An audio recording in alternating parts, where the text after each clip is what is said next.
여러분, 요즘 부자들은 이곳에 빠졌다. 어디에 빠졌을까요? 여기입니다. 여기.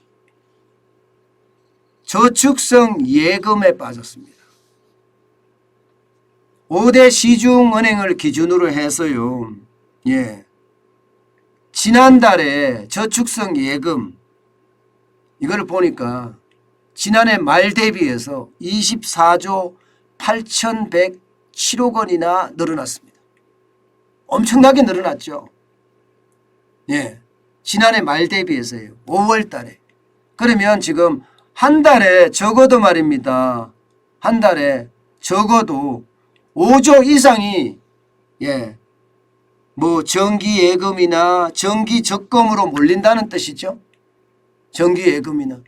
사실 여러분 물가 상승률이 굉장히 높기 때문에 사실상 정기 예금, 정기 적금을 하면 돈이 깎여요. 예를 들어서 100원, 100만 원을 은행에 저축하면 1년 뒤에 이자 포함해서 예를 들어서 102만 원을 받아야 되는 게 정상이잖아요. 그렇지 못합니다. 100만 원을 저축을 하면 1년 뒤에 실질적인 돈의 가치로 보면 뭐 97만 3천 원? 뭐 이렇게밖에 못 받습니다. 돈의 가치가 떨어졌고 돈이 점점 휴지 조각이 돼가고 있거든요.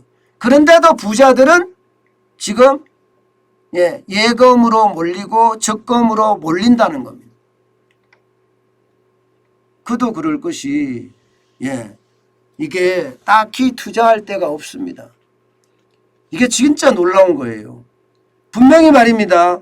2021년 말 609조 366억 원이었던 것이 2022년 5월 10일 기준으로 보면 714조 8,473억 원까지 늘어서 24조 8,107억 원이 늘었어요.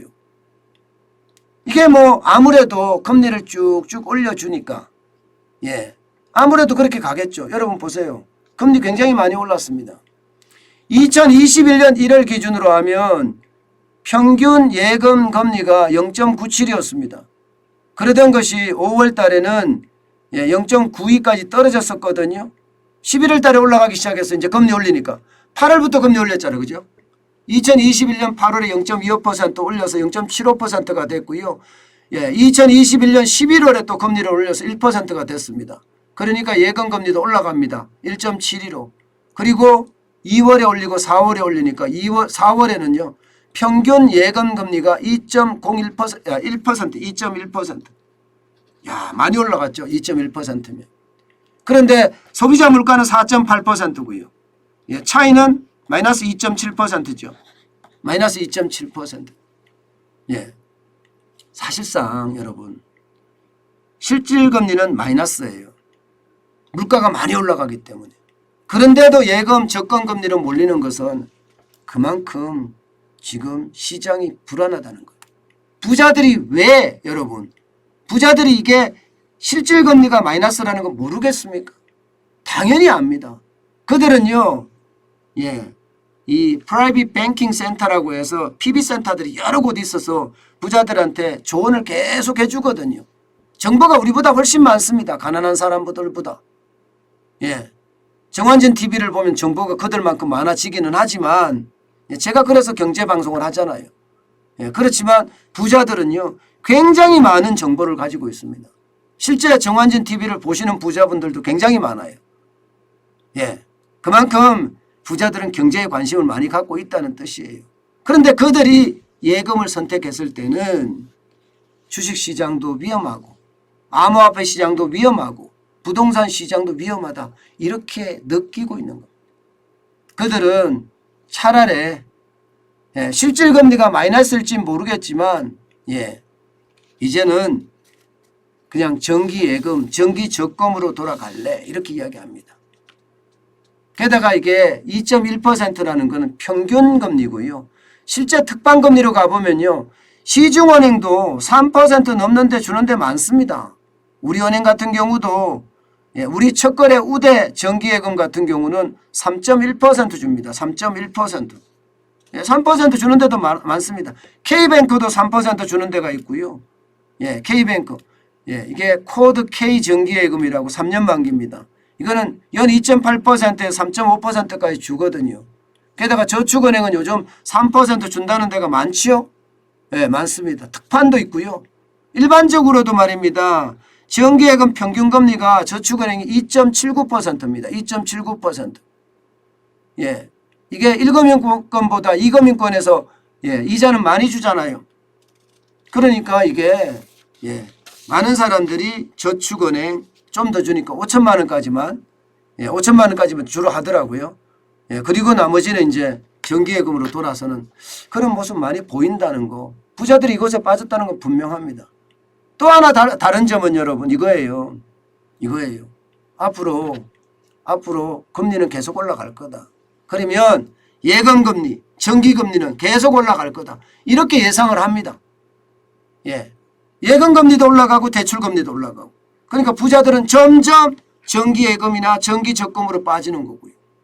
반면에 여러분 예, 부자가 아닌 사람들은 대출을 줄입니다. 물론 부자들도 대출을 줄이겠죠. 실제로 대출이 줄어들었습니다. 예, 2021년 말 대비 2022년 5월 30일 현재 가계대출을 보면 예, 7조 6,575억 원이 줄어들었습니다. 2021년 말에 709조 529억 원이었던 것이 예, 2022년 5월 30일 현재는요 701조 3,954억 원입니다. 줄어요. 그러니까 이게 경기에 대한 부담 굉장히 크고요. 예, 여기에 투자에 대한 위험성 굉장히 크고요. 그러다 보니까 부자들은 정기예금, 정기저축으로 돌아서고 그죠? 그 다음에 대출은 웬만하면 안 받는다. 요즘 같은데 이자가 비싸서 대출 받아서 되겠느냐 이렇게 생각한다는 것입니다. 제가 여러분 지금 지표로 보여드린 것은 부자들의 대세라는 거예요. 대세. 물론 그 부자들 중에도요. 요즘 같을 때 앵화에 투자해야 된다 해서 엔화를 엄청 사들이는 사람들도 있습니다. 뭐 960원까지 내려가니까 앵화가 답이다. 이렇게 생각해서 앵화를 사서 재는 사람들도 있어요. 예, 어떤 분들은 그래 지금이 뭐 결국은 금이야 하고 금을 사시는 분들도 있고요. 또 어떤 분들은요. 인플레이션 주식에 집중 투자하는 사람들도 있습니다. 인플레이션 주식. 이게 물가가 오르면 가격을 계속 올리는 게 인플레이션 주식이잖아요. 거기에 집중 투자하는 사람들도 있습니다. 예, 각양각색인데 그래도 시중은행에서 많은 돈이 정기예금이나 정기적금으로 빨려 들어온다는 것. 예, 이것은 우리가 한 번쯤 알고는 있어야 되는 사실이다. 이렇게 제가 말씀을 드리겠습니다.